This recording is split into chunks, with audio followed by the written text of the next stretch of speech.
시청자 여러분 안녕하십니까? 한 주간의 이슈를 토론으로 풀어보는 뉴스와이드 플러스입니다. 총선이 이제 2달이 채 남지 않았습니다. 정치권의 셈법도 복잡하게 돌아가고 있는데요. KBC 광주방송은 지역의 민심을 알아보기 위해 지난 설 연휴 동안 광주 2곳, 전남 3곳 주요 격전지에 대한 여론조사를 실시했습니다. 이번 여론조사를 담당한 공공사회조사센터 조민성 소장, 조선대 정치외교학과 공진성 교수와 함께 총선을 앞둔 지역 민심 분석해 보겠습니다. 두 분 안녕하십니까? 안녕하십니까?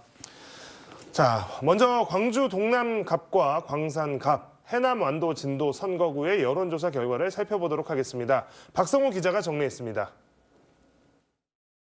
더불어민주당 경선 컷오프가 발표된 광주 동남갑 선거구에서는 정진욱 민주당 당대표 정무특별보좌역이 다른 후보들을 큰 차이로 앞섰습니다. 정 정무특보는 전체 후보 지지도 조사에서 52.2%로 과반이 넘는 지지를 얻었습니다. 현역인 윤영덕 민주당 국회의원이 24.0%의 지지율로 뒤를 이었고, 문정은 녹색정의당 광주광역시당 위원장 2.2%, 강현구 민주평화통일자문회의 운영위원 광주 부의장 1.4% 순이었습니다. 1위인 정 정무특보와 2위 윤 의원의 격차는 28.2%포인트로 지난해 12월 조사에 나온 8.5%포인트보다 크게 벌어졌는데, 민주당 컷오프 이후 1대1 경선 구도가 짜여진 영향으로 풀이됩니다. 더불어민주당 경선이 1대1 구도로 진행되고 있는 광주 광산갑에서는 박균택 민주당 당대표 법률특보가 42.2%의 지지를 얻었고, 현역인 이용빈 민주당 국회의원이 33.3%로 뒤를 이었습니다. 이어 김정현 전 국민의힘 광주광역시당 위원장이 5.5%, 정의성 진보당 공동대표가 4.8%, 황경순 금호타이어 노동조합 위원장이 1.9%의 지지율을 얻은 것으로 집계됐습니다. 지난해 9월 추석 전 여론조사에서는 이 의원이 박 법률특보를 오차 범위를 넘어 앞섰지만, 이번 조사에서는 반대로 박 특보가 이 의원을 오차 범위를 벗어나 앞서는 것으로 나타났습니다. 전남 해남 완도 진도에서는 박지원 전 국정원장이 44.5%의 지지를 얻어 22.5%의 지지를 얻은 윤재갑 의원을 앞섰습니다. 이어 윤광국 전 한국감정원 호남지역본부장이 10.4%, 이영호 전 국회의원 5.4%, 곽봉근 국민의힘 국책자문위원회 고문 5.1%, 장완석 전 대통령 비서실 선임행정관 3.4%, 김병구 전 서울 서부지검 부장검사 3.0% 순이었습니다. 박 전 원장은 지난 12월 조사에서도 오차범위 밖 1위를 기록한 데 이어 이번 조사에서도 오차범위 밖 1위로 강세를 유지했습니다. 자세한 여론조사 내용은 중앙 선거 여론조사 심의위원회 홈페이지를 통해 확인할 수 있습니다. KBC 박성호입니다. 네, 이어서 이번 조사에서 선두 경쟁이 가장 치열한 것으로 나타났던 목포시와 순천광양 곡성 구례갑 선거구 조사 결과를 살펴보겠습니다. 더불어민주당에서 4명의 출마자가 나선 목포시 선거구는 배종호 민주당 전략기획위원회 부위원장과 김원희 현 국회의원이 양강 구도를 보였습니다. 배 부위원장이 34.2%의 지지도를 보여 29.1%인 김우영과 오차 범위 내에서 접전을 펼치는 것으로 집계됐습니다. 문용진 민주당 보건의료특별위원회 부위원장이 13.8%, 최일곤 전 청와대 국정상황실 행정관이 4.3%로 뒤를 이었습니다. 무소속으로 총선에 나서는 이윤석 전 국회의원 4%, 윤선웅 전 국민의힘 목포시 당협위원장 3.9% 등의 순이었습니다. 응답자를 비례대표 민주당 지지층으로 좁혀보면 김원희 35.6%, 배종호 35.3%로 두 후보 간 0.3%포인트 초접전 양상을 보였습니다. 배 부위원장과 김 의원은 지난해 9월과 12월 KBC의 의뢰로 리서치뷰가 실시한 2번의 여론조사에서도 오차 범위 내 선두 경쟁을 한 데 이어 이번 조사에서 또다시 접전인 것으로 나타났습니다. 전남 동부권의 주요 선거구인 순천, 광양, 곡성, 구례갑 지역에서는 전직 검사장 출신 두 예비 후보가 초접전을 펼치는 것으로 조사됐습니다. 지난달 16일 예비 후보 등록을 한 신성식 전 수원지검 검사장이 22.5%, 현역인 소병철 국회의원이 22.2%의 지지도로 0.3%포인트 초박빙 경합을 벌이는 것으로 분석됐습니다.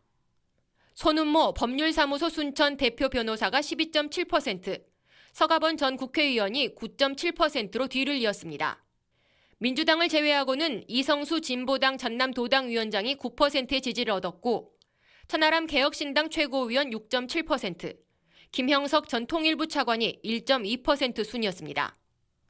응답자를 비례대표 선거 민주당 지지층으로 한정할 경우 소병철 26.5%, 신성식 25.5%, 손은모 14.3%, 서가본 11.4% 등으로 소병철, 신성식 두 후보가 1%포인트 격차 접전을 펼쳤습니다.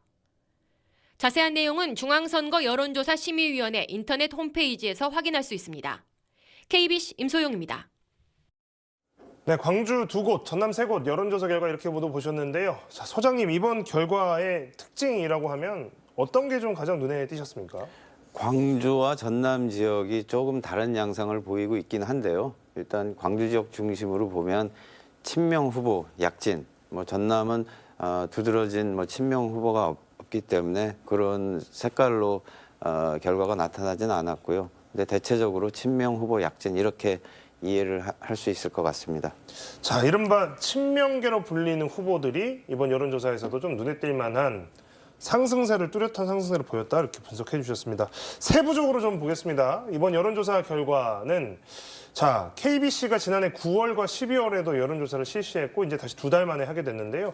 그 사이에 좀 이제 변화가 좀 눈에 띄는 부분들이 있었습니다. 신인들이 그러니까 정치 신인들의 강세가 더 두드러졌다 이런 분석도 좀 가능할 것 같은데 교수님께서는 이 구도, 좀 지금의 이제 흘러가는 분위기들 어떻게 보셨습니까?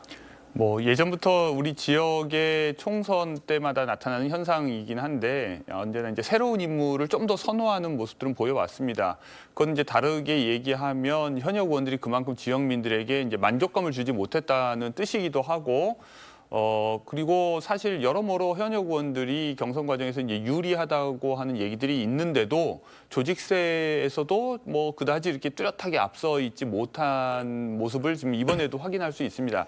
이제 그것이 이제 좋게 보면 현역 의원들에 대한 냉정한 평가고 또 신인들에게 새로운 기회를 주는 것일 수 있는데 또 다르게 보면 지역에서 이제 매번 반복돼서 나오는 얘기죠. 매번 이제 초선 의원들로만 구성되기 때문에 호남이 정치력을 발휘하지 못한다.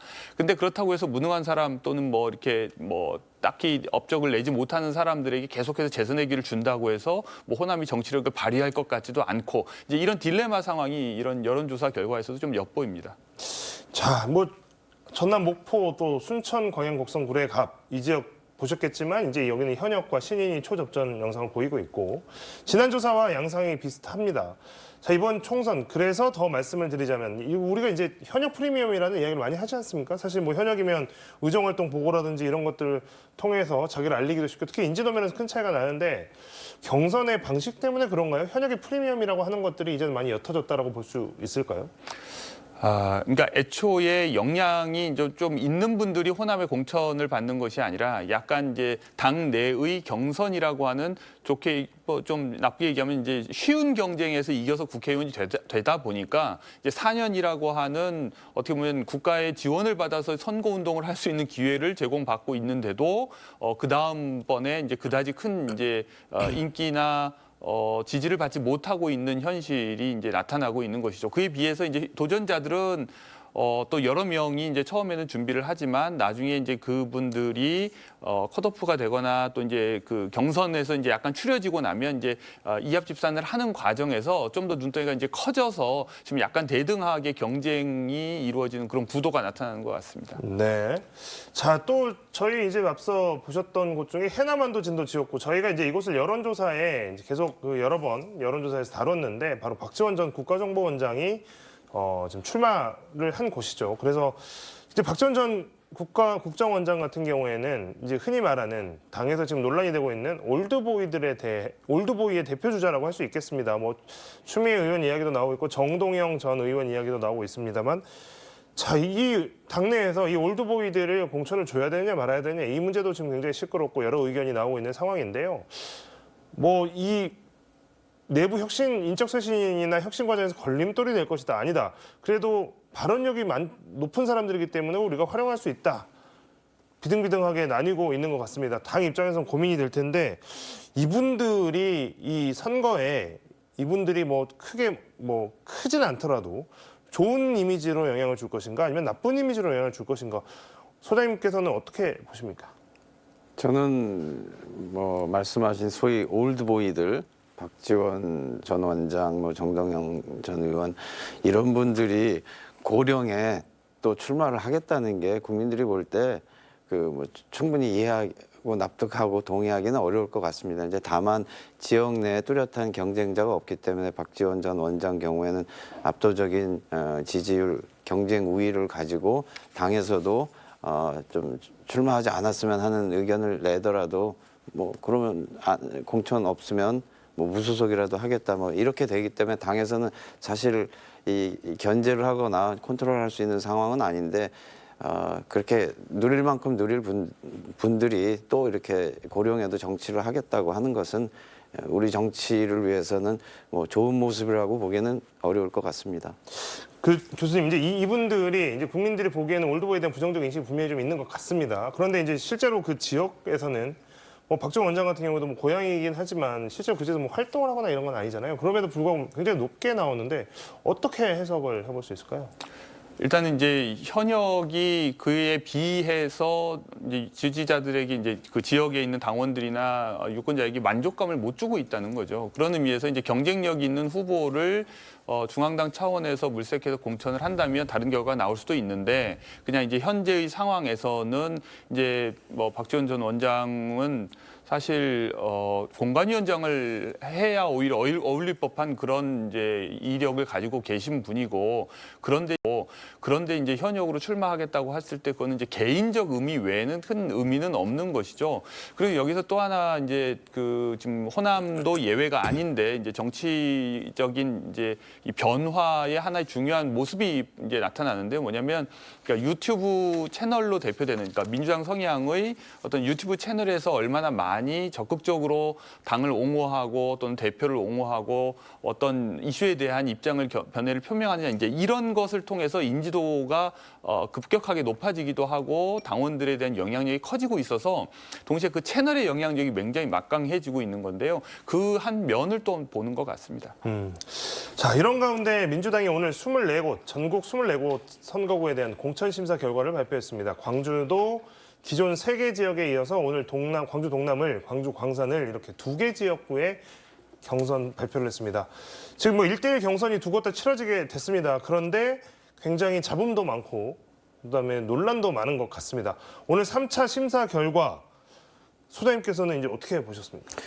근데 사실 지난 설 전에 1차 경선 지역 발표할 때 그 동남갑 노영욱 전 장관 선두 후보를 납득할 만한 이유가 뭐 없는데 공천을 좀 배제한 것부터 광주 지역 경선이 과연 시스템 공천이라는 것들이 제대로 작동하고 있는 것이냐 이제 그런 의문을 제기를 했는데 오늘 또 발표가 광산 을의 그 경선 2인 발표를 보면서 아마 이 광주 지역이 이번 선거에 대해서 이제 본격적으로 관심을 갖게 되는 그런 계기가 되지 않을까 싶고 저는 후폭풍이 꽤 있을 거라고 그렇게 전망합니다. 자, 교수님 보시기에는 어쨌든 그 광주 동남을 같은 경우는 지금 이병훈 현역 의원 그다음에 안도걸 전 차관인데 여기는 이제 또 여론조사에서 줄곧 1등을 선두를 달린 것으로 나타났던 김성환 전 구청장이 컷오프가 당했고요. 어쨌든 여론조사 1위인데 그리고 방금 소장님 말씀하셨던 광산 을 같은 경우에는 현역이고 여론조사상으로 가장 잘 나왔던 민영배 의원과 근데 여론조사 그동안 해왔던 것 중에서 거의 한 4위 정도를 꾸준히 했던 정재혁 예비 후보가 이제 이렇게 매치업이 됐습니다. 이 과정에서 여론조사라고 하는 것은 사실 이제 그동안 눈으로 보여지는 어떤 결과물이니까 이것과 좀 다른 결과가 나오니까 쉽게 납득이 안 되는 것 같은데 이 부분에 대해서는 공정성이나 여기에 대해서는 좀 이해 가능한 면에 대해서는 어떻게 생각하십니까? 그러니까 우리가 일반 시민 유권자의 입장에서는 말씀하신 대로 여론조사 결과만 이제 볼 수 있기 때문에 그것이 어떤 판단의 유일한 기준이 되고 그렇기 때문에 이제 뭔가 그것과 다른 결과가 공관위에 의해서 이제 내려왔을 때 조금 당황할 수 있죠. 그리고 이제 당사자들도 그렇게 생각할 수 있고 그리고 그러나 이제 실제 뭐 알려진 바에 의하면 각 항목별로 이제 배점이 있지 않습니까? 그러니까 이제 여론조사가 차지하는 비율이라고 하는 것이 따로 있는 거고 근데 이제 우리가 그 구체적인 배점에 대해서 각각의 후보가 몇 점을 얻었는지, 왜 그 점수를 얻었는지를 우리가 확인할 방법은 없는 것이고, 또 아마 이의 신청을 해도 그걸 속 시원하게 이제 밝히는 일은 없을 겁니다. 그러니까 이제 다시 한번 재심 기회를 주기는 하지만 결국은 뭐 심사에 전혀 뭐 문제는 없었다고 하고 이제 결정을 그냥 확정하겠죠. 근데 이제 이 지금 전개되는 양상에 이제 여러 가지 의심이 있는 것은 또한 사실입니다. 그러니까 약간 광주와 전남 지역의 공천 결과를 이제 발표하는 것도 순서대로 약간씩 반응을 보면서 조금씩 하는 느낌도 좀 있고, 그러니까 덜 위험한 부분부터 조금씩 이제 위험한 대로 나아가는 것은 아닌가 하는 불안한 마음이 있어서, 그러니까 이런 의심을 사지 않도록 좀 더 적극적인 노력을 기울였어야 마땅한데 지금 그런 노력을 기울이는 것 같은 느낌은 들지 않죠. 그리고 지금 다른 곳에서도 계속해서 이제 벌써 이제 우리가 한두 달 더 전으로 이제 시간을 돌려보면 반명, 비명을 어떻게든 배제하려고 하는 어떤 움직임 뭐 이런 것도 이제 있었고, 그리고 그것 때문에 결국 누군가가 탈당을 했고, 지금도 이제 뭐 친문, 비문 하면서 그러니까 친명과 친문으로 또 나누어 가지고 또 공천에서 어떻게든 누군가를 이제 배제하려고 하는 움직임 또는 그런 의심이 지금 자꾸 제기되고 있어서 지금 이제 광주나 전남에서 이루어진 앞으로의 공천도 순수하게 해석되기는 쉽지 않을 것 같습니다. 그러면 이제 지도부로서는 정당성이 이제 의심을 받고 있기 때문에 또 적극적인 어떤 노력을 해야 되는데, 그 노력을 우리가 이제 비교했을 때 한동훈 국민의힘 비대위원장이 하고 있는 것 같은 노력을 보여주고 있는 것 같지는 않거든요. 그런 의미에서는 유권자가 지켜보고 있다는 걸 좀 의식할 필요가 있는 것 같습니다. 자, 뭐 소장님께서는 이제 뭐 광산을 이야기를 하시면서 이게 이제 어떤 계기가 돼서 뭔가 좀 이제 여기에 대한 반발이 좀 커질 수 있다는 말씀도 해주셨고, 일단 우리가 이제 교수님께서는 이제 우리가 뭐 항목이나 이런 것들을 우리가 다 들여다볼 수는 없지만 뭔가 좀 의심되는 상황들이 계속 이어진다면 나쁜 결과가 있을 수 있다라고 이제 지적을 해주셨습니다. 단수 공천과 경선 대진표가 속속 정해지고 있습니다. 자, 민주당이 이번 주말부터는 현역 의원 평가 하위 20%인 대상 의원들에게 개별 통보를 할 예정인 것으로 알려졌는데요. 뭐 이것도 예상보다 늦어지고 있으면서 또 많은 추측들이 나오고 있는 상황입니다. 이거 왜 늦어지고 있을까 좀 궁금하기도 한데, 소장님께서 이거 늦어지는 이유가 뭐라고 보십니까?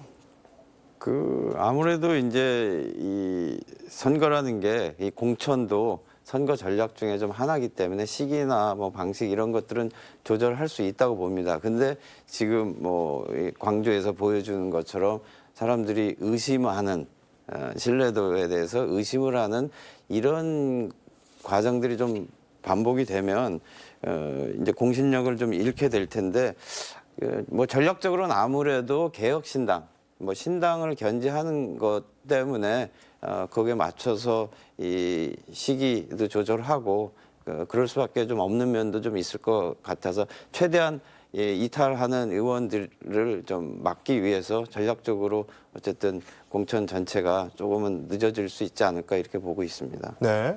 자, 20% 하위 20% 현역 의원들에게 이제 통보가 아직 공식적으로 간 것은 아닌데 또 이것 관련해서 또 이제 보도가 되면서 또 논란이 일고 있는 게 있습니다. 바로 이재명 대표가 직접 나서서 이제 교통정리라는 표현일 수도 있고 아니면 어쨌든 통보를 직접 이제 한 것 아니냐. 그러니까 일부 중진 의원들한테 전화해서 불출마를 권유했다 이런 보도들이 나오고 있고, 여기에 대해서 당사자로 지목됐던 분들이 그 사실을 밝히고 거기에 반발을 하거나 또는 받아들이거나 하는 모습을 보이고 있습니다. 인재근 의원 같은 경우는 불출마를 받아들였지만 대신에 또 뭐라고 이야기를 했냐면 자신의 지역구를 이어받을 사람 중에 자기는 친명 후보에 대해서는 지지하지 않겠다. 이 말을 하면서 불출마 선언을 했습니다. 그리고 문학진 의원 같은 경우에는 불출마 권유 받았는데 나는 이거 받아들일 수 없다. 이렇게 지금 치고 나왔는데, 이번 하위 20% 의원들 평가가 또 다른 갈등의 기폭제가 되지 않을까라는 이야기들이 벌써부터 나오고 있습니다. 이 반발이 과연 어느 정도 나갈지가 좀 궁금한데 어떻게 예상하세요, 교수님? 뭐 반발은 적지 않을 것 같습니다. 기본적으로 이제 여러 차례 얘기했지만 지난 총선에서 민주당이 너무 많은 의석을 차지한 데에 일차적인 원인이 있고, 그다음에 이제 그 사이에 이재명 대표가 이제 대선 후보가 되고 대선이 이제 패배로 끝난 후에 다시 이제 당 대표가 돼서 자기의 당을 가지려고 하는 이 의지가 굉장히 강한 반면에 동시에 이제 버티려고 하는 현역 의원들의 힘도 이제 만만치 않은 거죠.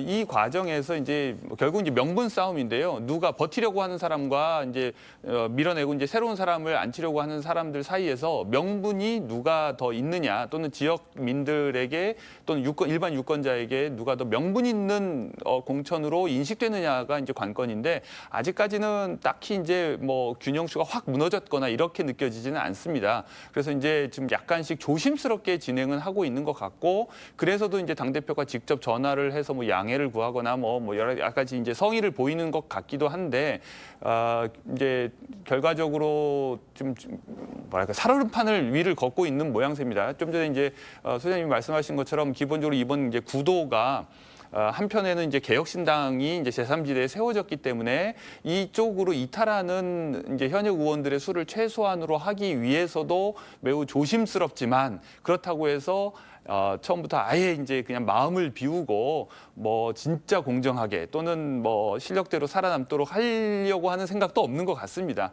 그래서 이제 약간 이제 눈치 싸움 비슷하게 지금 진행되고 있는데, 뭐 모르죠. 이제 그 수싸움에서 누가 이게 될지는. 네. 소장님, 이 문제 관련해서 지금 이제 뭐 인재근 뭐 의원, 그다음에 문학진 의원, 이제 이분들이 뭐 스스로 이제 밝혔으니까 이제 이분들은 뭐 권유를 받았고 받아들이기도 하고 아니면 반발하기도 하고.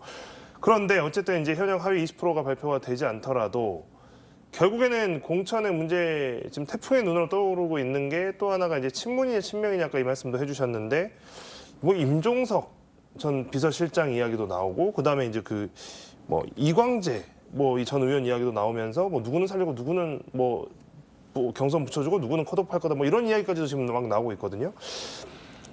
이제 이게 태풍의 눈이 있다면 어느 지점이 될까요?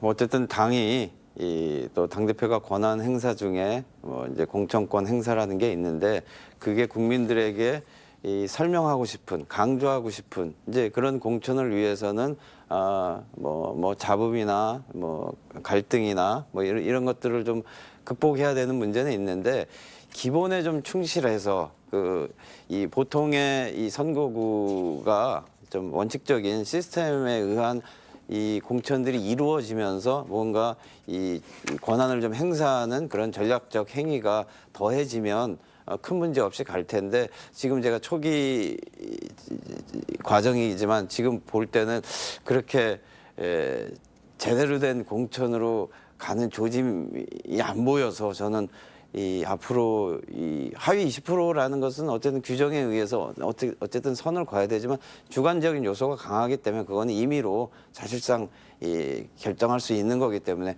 그렇게 따지면 지금 뭐 광주 전남 지역도 작년 1년 앞둔 시점에서 조사해보지 않았습니까? 현역 의원에 대한 재지지도가 15에서 20%밖에 안 나옵니다. 이 광주 전남 지역도. 근데 전국적으로 크게 다르지 않습니다. 이거는 사실은 현역 의원에 대한 탄핵에 기반해서 지금 새롭게 이제 공천을 하고 있는 거고, 그 하위 20%라는 것도 어떤 면에서는 좀 의미가 없이 이번 21대 국회 전체 성적표가 저는 뭐 다 하위 20%라고 좀 보기 때문에 어쨌든 그걸 슬기롭게 극복을 해 나가야 될 텐데, 아직 뭐 초기니까 조금 좀 봐야 될 것 같습니다. 네.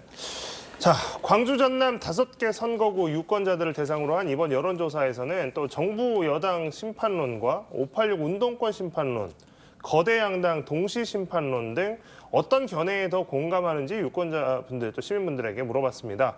그리고 비례대표 정당 지지도에 대한 질문도 했는데요. 정경원 기자의 리포트 보고 이야기 계속 이어가도록 하겠습니다. 이번 총선을 앞두고 각 정당이 내세운 프레임 가운데 지역 유권자들은 정부 여당 심판론에 가장 공감하는 것으로 나타났습니다. 정부 여당 심판론에 공감한다고 답한 응답자는 60.1%로 모든 성별과 연령대에서 우세했습니다. 제3지대에서 주창하는 거대 양당 동시 심판론에 공감한다는 응답자는 16.1%, 국민의힘이 내세운 586 운동권 심판론에 공감한다는 응답자는 6.7%로 집계됐습니다. 모름 기타는 17.2%로 거대 양당 동시 심판론과 586 운동권 심판론에 공감한다는 답변보다 많았습니다. 비례대표 정당 지지도는 더불어민주당이 가장 우세했습니다. 민주당은 광주 전남 5개 선거구 모든 성별과 연령대에서 과반을 기록해 63.2%의 지지를 보였고 개혁신당은 9.1%로 집계됐습니다. 국민의힘 6.9%, 진보당 6.6%, 녹색정의당 3.6%, 새진보연합 3.4% 등으로 원내 정당은 모두 비례대표 최소 정당 득표율인 3%를 넘어선 것으로 나타났습니다. 개혁신당은 민주당에 크게 뒤진 9.1%였지만 남성과 30대, 60대 등 일부 성별과 연령에서는 두 자릿수 정당 지지율을 기록했습니다. 지난 9일 합당을 선언한 만큼 향후 개혁신당 지지 세력의 유입과 이탈에 따라 정당 득표율 판세가 움직일 것으로 예상됩니다. 이번 조사는 KBC가 리서치뷰에 의뢰해 지난 11일부터 이틀간 ARS 자동응답 방식을 통해 광주 전남 5개 선거구의 성인 남녀 2,500명을 대상으로 실시했으며 응답률 6.8%, 표본 오차 95% 신뢰 수준의 플러스 마이너스 2%포인트입니다. 자세한 내용은 중앙선거 여론조사 심의위원회 홈페이지에서 확인할 수 있습니다. KBC 정경원입니다. 네. 여러 가지 주제를 가지고 이제 저희가 이제 또 조사를 한 결과들을 쭉 보셨습니다. 일단 이른바 이제 프레임이라고 하죠. 지금 여당이 그리고 또 야당이 이제 서로 이번 총선을 치르면서 어떤 프레임을 가지고 유권자들을 설득하고 있는 상황인데, 자, 민주당을 비롯한 야권에서 내세우고 있는 총선에 대한 구도는 바로 정부 여당에 대한 심판론입니다. 이번 여론조사에 응한 광주 전남 지역 유권자 10명 중에 6명이 바로 이 정부 심판론에 대해서 공감한다 이렇게 답을 했는데요. 정부에 대한 부정평가 수치랑 뭐 비슷한 수치로 가는 것 같습니다. 이게 뭐 크게 다르진 않을 것 같은데요. 전국적으로 보더라도 그렇고 지금 그것도 같은 맥락에서 볼 수 있을까요? 근데 뭐 전국 흐름하고 이제 광주 전남 지역, 호남 지역은 이제 조금 뭐 다른 양상, 아무래도 이제 민주당 기반의 뭐 지역이다 보니까 좀 다른 면이 있는데, 이 정부 여당 심판 정서는 뭐 이미 과반을 넘은 지 오래됐고, 그거는 이제 전국적인 현상이라고 보는데, 이제 다만 그게 이제 정당 지지율하고 같이 가지 않는, 그래서 지금 한 10여 개 정도 여론조사 기관들이 좀 꾸준한 이 조사 활동들을 좀 해오고 있는데, 그 발표하는 게 조금씩 차이는 나기는 하는데, 대체로 정당 지지도는 국민의힘하고 민주당이 비슷하게 나옵니다. 다소 민주당이 앞서는 조사들이 조금 있긴 한데, 그렇기 때문에 이 정부 여당 심판하고 이 정당 지지가 이제 비례해서 같이 가지 않는, 이것이 정당에 대한 또 국민들의 좀 심판을 또 반영한 거기 때문에, 어쨌든 아직 50여일 좀 남았기 때문에 조금 더 변화를 좀 봐야 될 것 같습니다. 자, 교수님, 이제 이 이야기는 이제 저희 패널로 나오셨을 때마다도 뭐 여러 번 이야기를 했던 것 같습니다. 자, 대통령에 대한 평가, 부정평가가 훨씬 많았던 것이 굉장히 오랜 기간 동안 지속이 되고 있고, 뭐 최근에는 뭐 20% 떨어졌다가 뭐 다시 또 뭐 30% 회복했다고, 잘 나오면 한 40%, 잘 안 나오면 30% 밑으로 떨어지기도 하고. 그런데 왜 민주당의 지지율은 더 이상 올라가지 않는가? 이 문제에 대해서는 뭐 여러 가지 요인이 있어서 복합적으로 뭐 단순하게 설명하기 좀 어려운 문제인데, 그럼에도 불구하고 그렇기 때문에 그 정부에 대한 정부 심판론과 별개로 민주당이 이거 총선에서 안심할 수 없다라는 이야기가 나오고 있습니다만, 남은 50여일 기간 동안에 이 정부 심판론에 대한 이 여론이 결국에 총선 당일에 가서는 민주당에 대한 투표로 이어질 수 있을 것이냐, 이 가능성에 대해서는 어떻게 보십니까? 지금 이제 여론조사에서도 어느 정도 드러나고 있는데요. 지금 이제 저 여론조사에서 이제 그 파란색으로 표시된 값에서 저는 좀 이제 까고 봐야 된다 이런 생각이 듭니다. 왜냐하면은 이제 이 지역에서 사시는 분들은 다 아시겠지만, 지금 이제 이 여론조사 받을 준비를 하고 있는 분들이 대답을 하신 결과거든요. 그런 의미에서 이제 기본적으로 민주당 지지 성향이 과다 대표돼 있고 표집돼 있고, 반대로 다른 정당 지지가 이제 많이 그 감춰져 있다고 보시는 게 안전할 것 같습니다. 그래도 이제 물론 그 절반 정도에 해당하는 분들이 어쨌든 지금 정부에 대한 불만이 많고, 그래서 현 정부 심판해야 된다고 하는 의견을 가지고 계신 것은 사실이죠. 그러나 이제 그것이 거의 다 이제 정당 지지하고 거의 연동되어 있다는 생각이 들고, 그런 의미에서 국민의힘 지지나 개혁신당 지지가 지금 여기에 나와 있는 것보다는 좀 높게 분포되어 있을 가능성이 높다고 저는 생각을 하고요. 그렇게 놓고 보면 광주 전남에서도 그리고 이제 지금 이 여론조사가 광주 전남 전체를 대상으로 한 것이 아니라 5개 지역구에 대해서만 한 것이기 때문에도 이제 조심해서 봐야 되지만 그래도 어느 정도 확인할 수 있는 건 현 정부를 심판하기 위한 도구로서 민주당이 전적인 신뢰를 얻고 있지 못하다. 말씀하신 것처럼 그것이 이제 정당에 대한 뭐 그리 높지 않은 지지율로 이제 표현되는 거죠. 그런데 이제 다른 편으로 보면 이렇게 현 정부가 잘 못하고 있는데도 국민의힘 지지도 그렇게 낮아지지 않고 어느 정도 유지가 되고 있는 것. 그것은 이제 양당을 지지하는 어떤 확신을 의심하지 않는 이제 이 지지자들이 똘똘 뭉쳐 있는 결과인데 지금 이제 핵심은 이미 제3지대는 세워졌고 그리고 계속해서 이제 양당에 대한 불신을 가지고 있는 유권자들도 만만치 않게 있고 그리고 더 나아가서 지금 이제 어느 정도 당내 분란을 민주당 내의 분란을 해소했다고 생각했는데 지금 공천 과정에서 더 커진다면 그 누군가를 혼내기 위한 즉 유권자들이 자신의 표심을 드러내기 위한 수단으로서 정당을 선택할 때 꼭 민주당이어야 하는지 의심할 가능성이 높아진다. 특히 다른 지역에서라면 윤석열 대통령에게 뭔가 확실하게 메시지를 내고 싶은데 내가 민주당이 아닌 다른 정당을 선택했다가 오히려 국민의힘이 당선이 됨으로써 오해할 여지가 있으면 그게 이제 불편해서라도 민주당을 선택할 가능성이 있습니다. 그러나 오히려 호남에서는 오히려 마음 편하게 왜냐하면 국민의힘이 당선될 가능성이 현저하게 낮기 때문에도 오히려 도구로서 다른 정당을 선택할 가능성이 다른 지역보다 높다고 저는 생각을 하고 그 점에서 저 여론조사도 주의 깊게 봐야 된다 이렇게 생각합니다. 국민의 지역의 정서적 특징상 국민의힘이 당선될 가능성이 그렇게 높지 않기 때문에 여기서는 어쨌든 민주당에 대한 경고의 메시지를 위해서라도 제3신당에 대한 개혁신당에 대한 투표로 이어질 수 있다라는 분석을 해주셨습니다. 자, 앞서도 말씀을 좀 드렸는데요. 저희가 이번 조사 리서치뷰와 함께 진행한 이 여론조사는 이번만 한 것이 아니고 지난해 9월, 또 지난해 12월, 또 이번 2월 이렇게 5개월에 걸쳐서 3번 진행이 됐습니다. 그 사이 뭐 신당이 출연하기도 하고 뭐 탈당과 합당 뭐 이제 많은 변화들이 좀 있었는데요. 이제 그동안의 정당의 지지도의 변화의 추이랄까요? 좀 눈에 띌 만한 것들 어떤 것들이 있었습니까? 근데 뭐 짧게는 6개월, 한 1년 정도 정당 지지율 변화를 보면 그 다소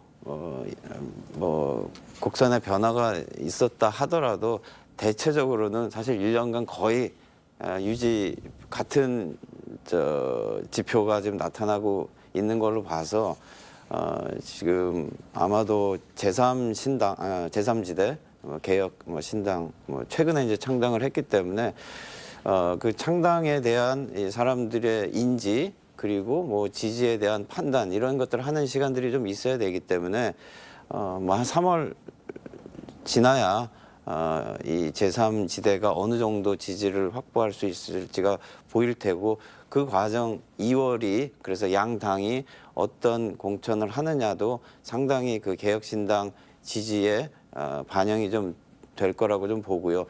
지금 현재 흐름으로 봐서는 전국적인 지지보다는 수도권 중심으로 이제 개혁신당에 대한 지지가 높은 거로 나오는데 호남은 이 수도권의 영향으로 호남이 이 돌풍을 일으킬지 말지 그런 판단을 좀 이어서 할 가능성이 많고 예전에 이제 국민의당 돌풍 불었을 때는 호남에서 바람이 이제 수도권으로 좀 갔는데 이번엔 반대로 수도권에서는 이 호남 지역에 비해서는 개혁신당에 대한 지지가 높게 나오고 있고 그 영향을 역으로 이제 호남이 받을 가능성이 있고 그래서 아마 개혁신당 내에서도 호남 특히 이제 광주 지역 출마에 대한 고민들을 좀 많이 하지 않을까 싶습니다. 그러니까 우리 지역, 그러니까 지금 방금 이제 여론조사가 아무리 이제 뭐 1년을 두고서 이제 정기적으로 했다 하더라도 동일 지역구나 동일 패널을 대상으로 한 것도 아니기 때문에 사실 이제 어떤 변화 추이에 대한 얘기를 하기는 것은 좀 어렵습니다. 그런데 이제 오히려 더 정확한 것은 과거 선거입니다. 2016년 선거, 2020년 선거, 지금 이제 이번 선거 이런 것들을 놓고 보면 결국 이제 민주당이 전패한 선거, 그러니까 이계우 의원 빼고 전부 다 녹색 바람이 불었을 때에도 민주당을 지킨 유권자들이 있거든요. 그러니까 그런 적극적 지지층이 40에서 45% 정도가 됩니다. 그러면 나머지는 사실 민주당을 언제든지 버릴 수 있는 용의가 있는 유권자들이라고 보면 되거든요. 그런데 선택지가 없을 때에는 지난번 지방선거에서 나타났듯이 광주의 38% 이제 투표율이 나타날 정도로 사람들이 차라리 참여를 거부하는 반응까지 나타나고 있습니다. 그러니까 이것들을 민주당이 소극적으로 해석할 일이 아니라 최대치로 해석해야 된다. 그러니까 적극적 지지층이 40% 있다는 것만 믿지 말고 언제든지 배신하거나 다른 선택을 할 가능성 또는 이탈할 가능성이 있는 사람들이 50, 60%가 된다는 것을 생각하면 지금 이렇게 간단하게 볼 문제는 아니라는 생각이 듭니다. 네. 자, 개혁신당 이야기 잠깐 뭐 이제 두 분 말씀 중에 나왔는데 개혁신당 이야기를 좀 해보려고 합니다. 4월 총선 앞두고 큰 관심사 중에 하나가 바로 이제 비례대표를 얼마나 확보하느냐인데, 자, 비례대표 이제 설 연휴 첫날인 지난 9일에 개혁신당 통합이 전격 발표가 됐습니다. 저희 여론조사는 11일과 12일 이틀 동안 진행이 됐기 때문에 아까 소장님 말씀하셨던 것처럼 창당에 대한 정보가 충분히 전달되지 않을 수 있고 이 당이 뭘 보여준 게 없기 때문에 아직은 좀 관망하자 이런 사람도 좀 많았을 것 같고요. 합당 발표 직후에 조사가 이루어진 건데 비례대표 정당 지지도에서 개혁신당이 9.1%를 기록했습니다. 지역에서는 어쨌든 민주당 다음으로 높은 수치였습니다. 국민의힘, 진보당 그리고 녹색정의당보다 더 높은 수치였습니다. 9.1%라는 숫자를 저희가 어느 정도로 이해해야 될지 좀 감이 잘 안 옵니다. 솔직히 어떻게 보셨습니까?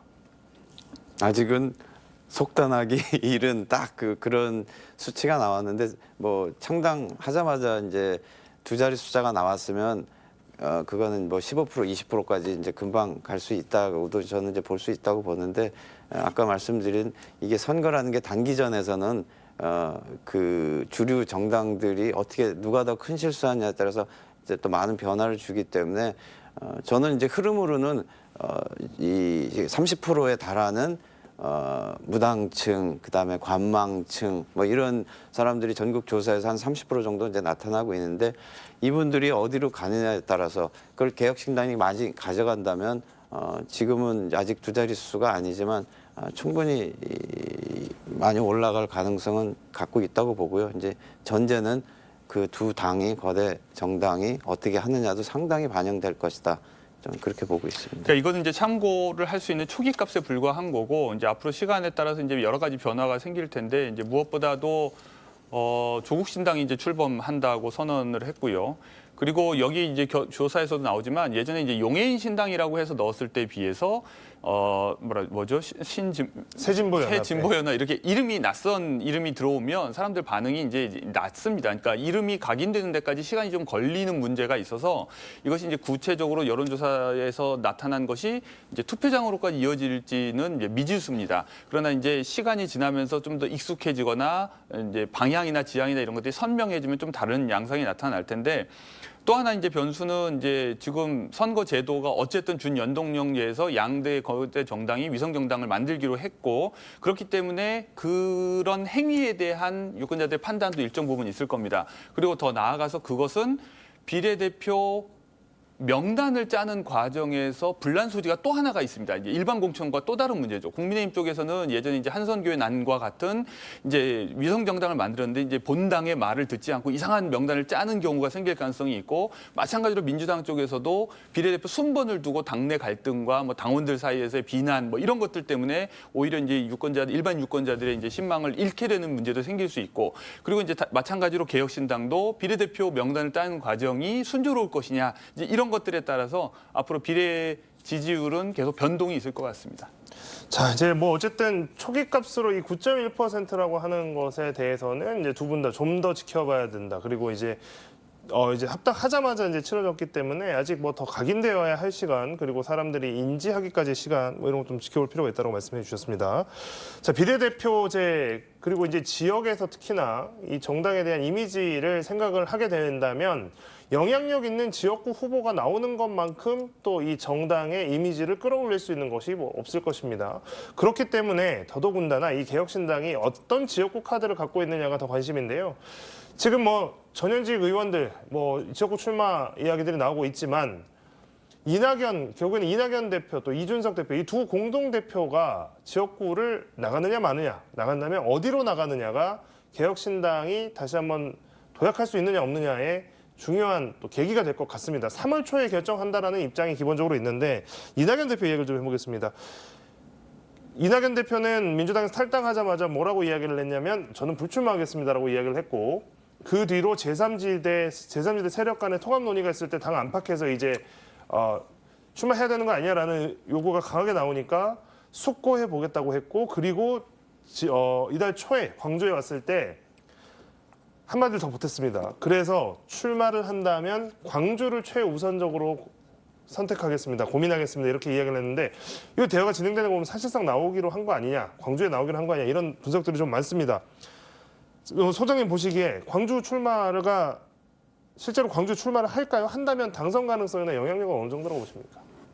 저야 모르죠. 근데 뭐 대체로 그분이 뭐 의석 뭐 한석 늘리는 거, 뭐 배지 본인이 다는 거 이거에 관심 있어하는 분은 아니기 때문에 당 내부에 여러 가지 이제 의견들을 수렴해서 수용해서 이제 결정을 할 텐데 지금 개혁신당이 지지율을 올리기 위해서는 호남 교두보 저는 그게 필요하다고 보고 그럴 경우에는 그래도 호남의 대표 정치인이고 이 당선 가능성과 무관하게 저는 광주에서 나오는 걸 저는 매우 구체적으로 좀 고민은 하고 있을 거라고 좀 보여지고요. 제가 뭐 그쪽 당 관계자들하고 뭐 가깝게 그런 대화를 나눠보지 않아서 모르겠지만 아니 한다면은 광주가 되지 않을까 저는 그렇게 예상하고 있습니다. 교수님 보시기에는 만약에 나온다고 하면 광주에서 실제로 출마를 한다고 하면 그게 도움이 많이 될까요? 흐름상 출마 가능성은 매우 높아졌다고 생각하고 그리고 지금 띄엄띄엄 뭐 큰 광역 지역구 내에서 뭐 한 명씩 출마하고 이러는 것보다는 일정한 띠 형태로라도 모여서 출마하는 것이 전체적인 지지율을 높이는 데 도움이 되는 건 분명할 겁니다. 그리고 그런 의미에서 출마 가능한 자원이 호남에 적지 않은 것도 사실일 것 같고 그러나 이제 당선 가능성까지는 결국은 이제 민주당이 어떻게 하느냐와 연동되어 있는 문제여서 사실 작년에 이낙연 전 대표가 탈당할 때까지만 해도 오히려 탈당을 비판하는 목소리가 굉장히 높았고 거기에 별다른 정당성이 없는 것 같은 인식이 훨씬 더 많았는데 지금 시간이 지나면서 민주당 내에 이제 공천 과정이나 이런 것들을 보면서 유권자들이 사후적으로 이낙연 전 대표의 탈당에 타당성이 있다고 인식하게 되면 그러면 이제 함께 출마하는 사람들이 함께 이제 좀 더 뭐랄까요 기회를 엿볼 가능성은 충분히 있고 그런 의미에서도 본인이 이제 어떤 배지 한 번 더 다는 것에 대한 욕심이 없는 것은 분명하지만 당 전체의 지지와 당 자체의 성공을 위해서는 얼마든지 헌신할 용의가 있는 것으로 보입니다. 네. 자, 총선의 또 하나의 변수. 좀 최근에 가장 이제 뭐 어저께 또 그저께 뭐 하루 이틀 전 일입니다만 조국 신당 창당입니다. 지난 화요일에 부산에서 창당 선언을 했고 어제는 광주와 목포를 들렀습니다. 오늘은 창당 준비위원회를 출범하면서 본인이 이제 조국 전 장관이 인재영입위원장을 맡기로 했습니다. 교수님 어떻게 보셨습니까? 뭐 좀 착잡합니다. 그러니까 인간적으로 이해가 안 되는 건 아니지만 그러나 이것이 정치적으로 바람직한 현상이거나 방향일까 이런 생각을 하면 정치학자로서 굉장히 착잡하고 그리고 이렇게 조국 신당도 그렇고 송영길 신당도 그렇고 또는 넓게 얘기하면 개혁신당도 마찬가지지만 다 사적인 또는 뭐 본인들은 그것을 이제 공적인 명분이 있다고 생각하겠지만 어떤 원한 또는 복수의 수단으로 정치를 선택하는 것이 우리나라 정치를 더 낫게 하는 데 기여할 것인가 이런 의심은 듭니다. 그래서 이제 굉장히 비판적으로 말하고 싶다가도 그분들이 이제 되게 그 근거로 드는 것이 지금 윤석열 대통령과 또는 검찰의 어떤 편파적인 수사권 뭐 남용이라든지 이런 것들을 생각하면 거기에 일리가 없는 것은 또 아니기 때문에 일정 정도 또 필요성이나 공감은 되고 그래서 결국 그렇게 다양한 유권자들이 분포되어 있는 것도 사실일 것 같고 그런 유권자들의 마음을 대표하는 정당이 필요할 수도 있겠다는 생각도 들고 그러나 이제 그런 만큼 이제 포괄 정당을 지향하는 민주당으로서는 이제 불편할 수 있겠죠. 중도로 외연 확장하는 데에 걸림돌이 될 테니까요. 그런 의미에서 이제 은밀하게 또는 암묵적으로 뭐 일종의 이제 분업하는 느낌도 없지 않아 있습니다. 뭐 지난번 이제 총선 때도 마찬가지로 열린민주당을 지지하는 이제 유권자들이 있었고 5% 이상 지지하는 사람들이 있었고 그 덕에 이제 서로 이제 최대치의 이제 의석을 우호적인 의석 지분을 확보하는 결과를 얻기도 했는데 이제 다시 한번 그것을 반복할 수 있다고 믿는 것은 아닌가 싶기도 한데 모르겠습니다. 네. 소장님도 이제 이거 보시면서 민주당이 어쨌든 좀 이제 좀 껄끄러진 건 맞는 것 같고 조국 조 전 장관도 이런 거 의식한 것처럼 일단 우리는 지역을 가겠다라고 이야기는 했지만 조국 신당은 결국에 어떤 방식으로 가게 될까요? 글쎄요, 저는 개인적으로는 뭐 옳은 판단이라고 보지를 않기 때문에 아마 일반적으로 그렇게 그러니까 민주당 이제 강성 지지층 제외하고는 그 정당성에 대해서 뭐 크게 인정하지 않는 분위기로 볼 거라고 저는 예상을 하고 그냥 크게 확산은 되지 않을 테고 아마 그래서 이제 그 예전 이 경험을 가지고 비례에서 의석 한두 석 확보해 보는 이제 그런 목표로 현실적인 목표로 가지 않을까 싶은데 저는 지금 지난번 총선에서 위성 정당의 뭐 폐해라고 해야 되나요? 한 번쯤 이 경험을 해본 상황에서 또 지금 양당이 위성 정당을 만들어서 가는 것에 대해서는 국민들이 그렇게 하지 않겠다고 약속한 걸 또 번복한 거기 때문에 저는 마지막 총선 본선거 투표일 날 저는 적어도 이번 행위에 대해서 기억하는 국민들은 나름대로의 방식으로 좀 판단을 하고 심판을 할 거라고 보고요. 그래서 지금 비례정당의 연합에 참여한 그룹들도 저는 자기 한 명 비례 의석 확보하는 배지 하나 다는 모습으로 가서는 국민적 신뢰를 얻기 어려울 거라고 좀 봅니다. 그래서 비아냥거리는 소리, 뭐 비례 전문 정당, 불로소득당 이런 얘기 듣지 않으려면 저는 스스로 그 가치와 노선에 구현을 할 수 있는 적임자들을 찾는 노력을 하고 본인들이 배지를 포기하고 그런 모습을 보여줬을 때 오히려 더 큰 거를 좀 얻을 수 있을 거라고 보고요. 그래서 이제 비례 후보 선정이나 어쨌든 이런 배분 이런 문제를 가지고도 조금 더 양보하고 버리고 큰 거를 추구하는 그런 모습을 보이는 사람들이 저는 결국엔 더 많이 얻지 않을까 이제 그렇게 생각하고 있습니다. 교수님, 이 새진보연합, 진보당 또 녹색정의당이 이제 합류를 논의하고 있는 상황. 자, 이 준위성정당이라고 하는 비례연합정당 이 전망을 마지막으로 좀 해주십시오. 요 정당에서도 지금 지난번하고는 다르게 구성이 되는데 거기에 이재명 대표의 의중이 많이 반영되어 있는 것 같습니다. 이제 명분은 이제 원내 정당들을 대상으로 한다고 얘기를 하지만 이재명 대표와 성향이 맞는 정당들을 결국 이제 비례연합 정당에 참여시키는 것 같고 그래서 지금 마지막 이제 남아 있는 것이 녹색정의당이 이번 주말까지 결정을 하기로 했는데 당내 다수 주류는 이제 참여를 원하는 것으로 알려져 있고 결국 이제 당내에 진통은 있겠지만 참여하지 않을까 그렇게 해서 이재명 대표의 의중대로 비례연합 정당이 만들어지지 않을까 이런 생각이 듭니다. 네. 자, 오늘 많은 말씀 들었습니다. 오늘 토론은 여기서 마치도록 하겠습니다. 여야 각 당의 공천심사 발표가 속도를 내면서 늦어도 다음 달 초쯤에는 총선 대진표가 마무리될 것으로 보입니다. 본선에 앞서서 치열하게 치러지고 있는 당내 경쟁이 4월 10일 22대 총선에 어떤 결과로 이어질지 관심이 집중되는데요. 저희도 계속해서 지켜보도록 하겠습니다. 시청해주신 여러분 고맙습니다. 두 분 수고하셨습니다.